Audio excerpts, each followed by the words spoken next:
Welcome to the Inspiring Tech Leaders podcast with me, Dave Roberts. As part of the Stantec.io podcast series, I recently had the pleasure to speak with Mike Morrisroe, who is a technical director and sector lead at Stantec. In this episode, Mike talks about Fireflow, the award-winning Stantec.io GIS tool that links building specifications and water network information. Many thanks again to Stantec for allowing me to share this insightful podcast with the Inspiring Tech Leaders audience. I hope you enjoy this episode.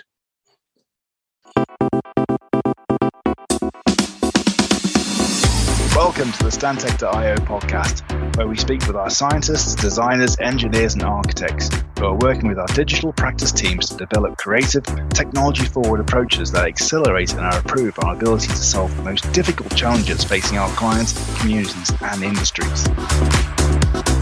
I'm Dave Roberts, and on today's episode, we feature Michael Morrisroe. Mike is a technical director and sector lead within our UK Water Infrastructure Group.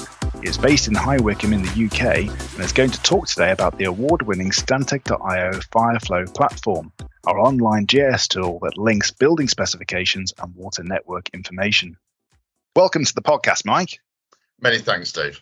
So let's start off by learning a little bit more about Fireflow. Well, Fireflow was set up as a direct result of a major fire in London, and it was primarily developed to support water system operators and the fire services to understand where they had deficiencies in the provision of water to fight fires, or maybe not even deficiencies, but to just understand how much water would be available to fight fires at every building in London.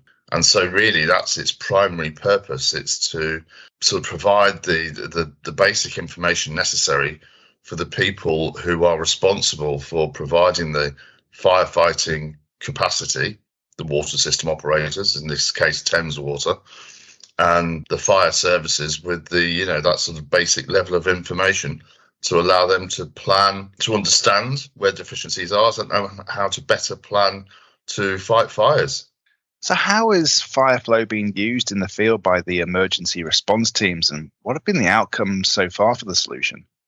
For the fire services, they use it on a daily basis. We can tell when they're logging into the system, and they log into the system every day. And during any major event, and we've seen a few in London over the last 15 months, it's been now running for 15 months, we can see that when there's a major event ongoing, then there could be several people logged in at any one time. The very first day we handed over the keys to Fireflow, they were using it the same day to help them fight a major fire in South London. That night they were logging in and they picked the hydrants from which they would attach their hoses to generate the maximum fire flow to fight that fire.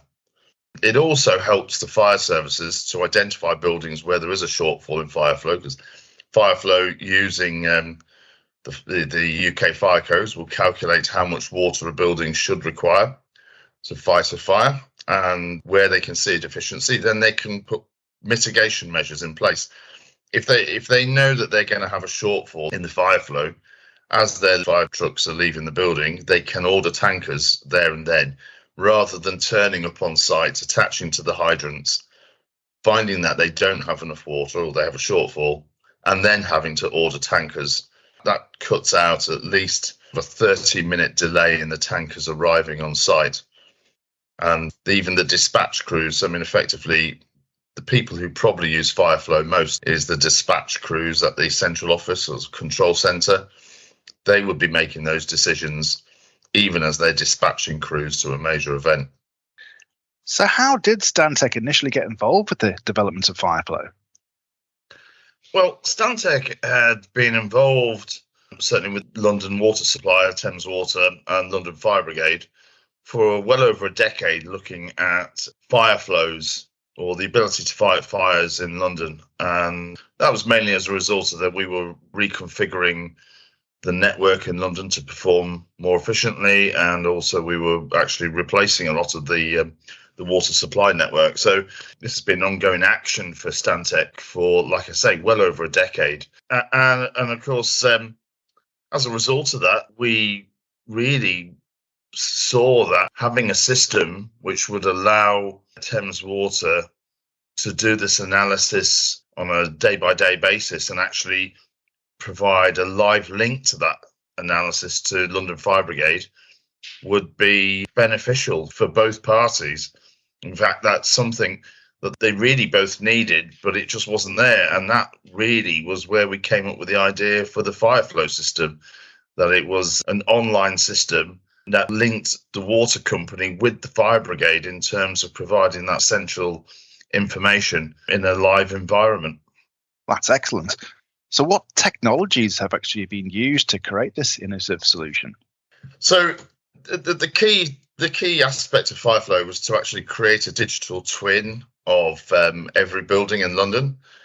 So this is a digital twin built in 3D. So we have the height, the footprint of the building, but also we understand what the building is being used for. So we used data provided by Thames Water from their customer database about, obviously they need to know what the building is being used for because that affects their water rates. And we use that combined with airborne radar data, but we can use satellite data. We use the airborne radar to build our 3D digital twins of all 1.7 million buildings in London. But we have used satellite data to build a digital twin of another city in the US. And we build that inside ArcGIS Pro and something called Experience Builder, which is a new application provided by Esri specifically for the development of online technology or online applications, if you like. And this was the key thing, to build our digital city first. From then we could calculate using the fire codes, which need building height, footprint and usage. We can then calculate how much water the building needs to fight fires. And then we used a computer simulation system for the water network. We built our own, basically, but there are any number of different modelling applications, available in the market, which we can interact with, and they will simulate what's happening in the water supply system.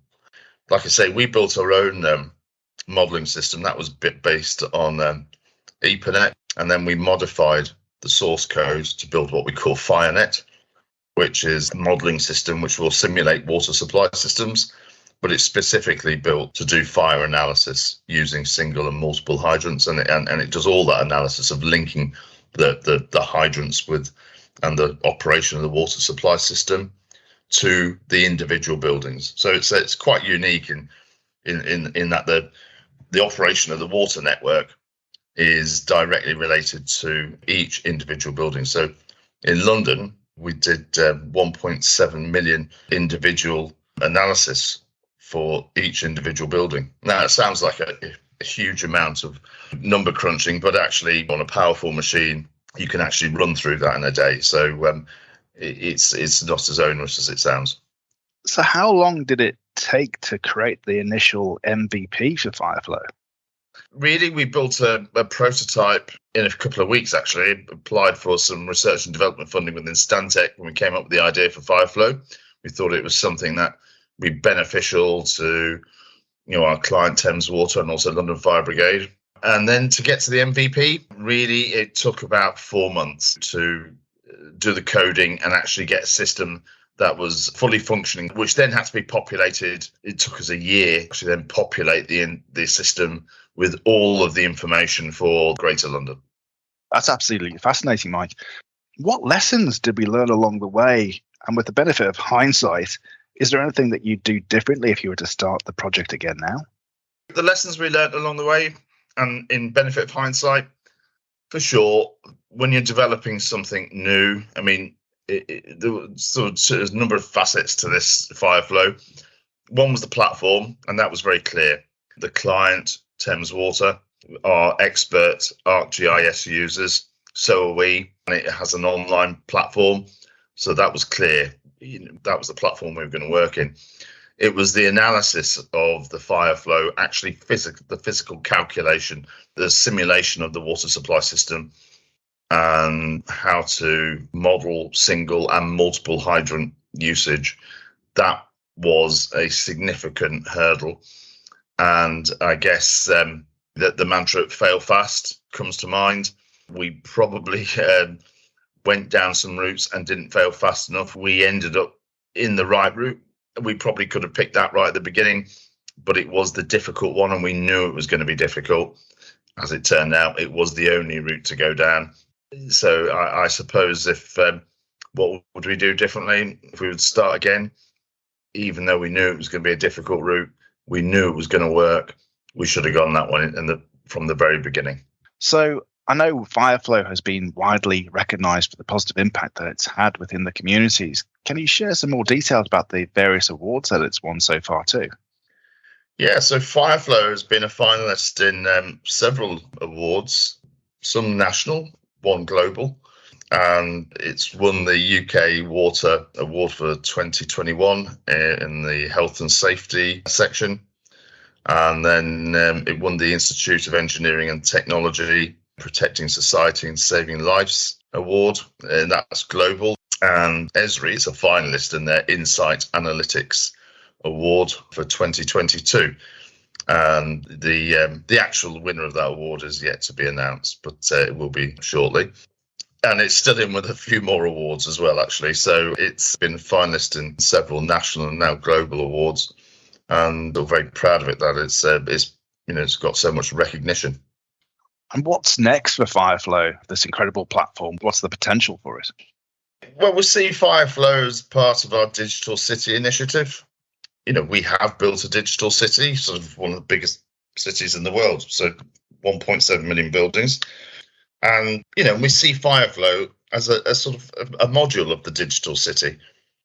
But the digital city could not just represent the operation of the water supply system for firefighting and the interaction between that and the buildings.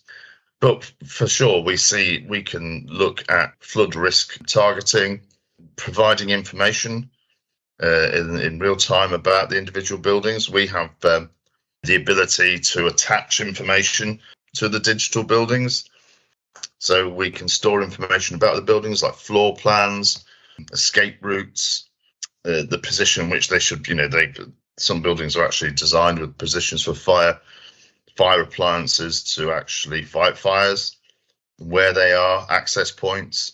And we also have a surveying app which links into Fireflow, where we can actually survey buildings and pick up information about the buildings. Do they have fire tanks and boosters, sprinkler systems, hose reels, wet and dry risers, fire lifts? I mean, all of this stuff can be picked up on our survey system, and the surveyor can actually just fire the information directly into our building database or our digital twin. Fantastic. So how would you summarize the value of Fireflow? Fireflow per se provides an insight to the organisations who have a responsibility in firefighting. And in the UK, that is the water supplier. So in this case, Thames Water, by an act of law, they do have a responsibility to try and provide enough water to fight fires. And then obviously the fire services, which of course for London is London Fire Brigade. So for those two organisations, first of all, it provides a live link between the two organisations, and that's certainly a first because it's online, so they can both access the same information at the same time. It provides a sort of a conduit for the water company to provide improved information about the water supply system and how it's operating to the fire services. Have mains been taken out of service for a particular reason, maybe because they're being worked on? So, that information is constantly streaming through, or as it's updated, and we do update it on a regular basis. And it does certainly in the future, and probably within the next 12 months, provide the ability to have a live system. So the intention is to have the water supply system computer models running continuously in the background, constantly updating the Fireflow system.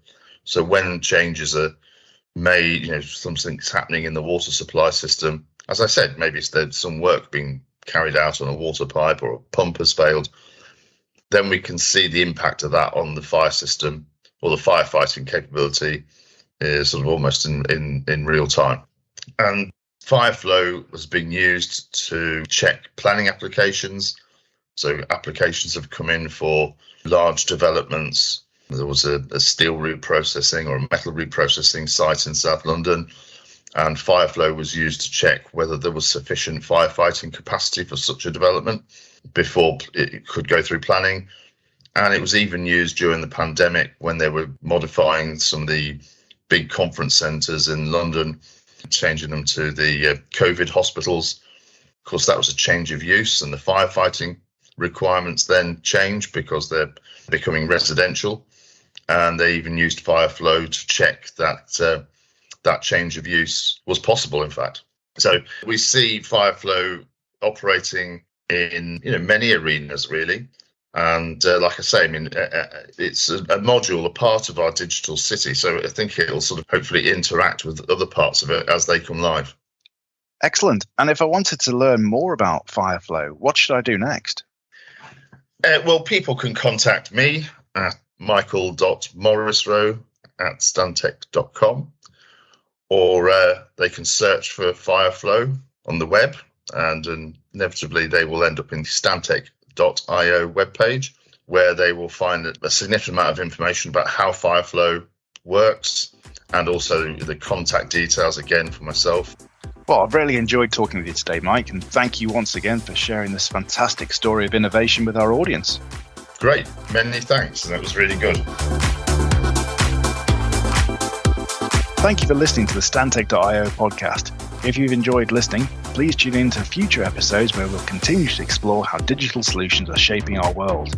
In the meantime, you can also visit our website at www.stantec.io for further information.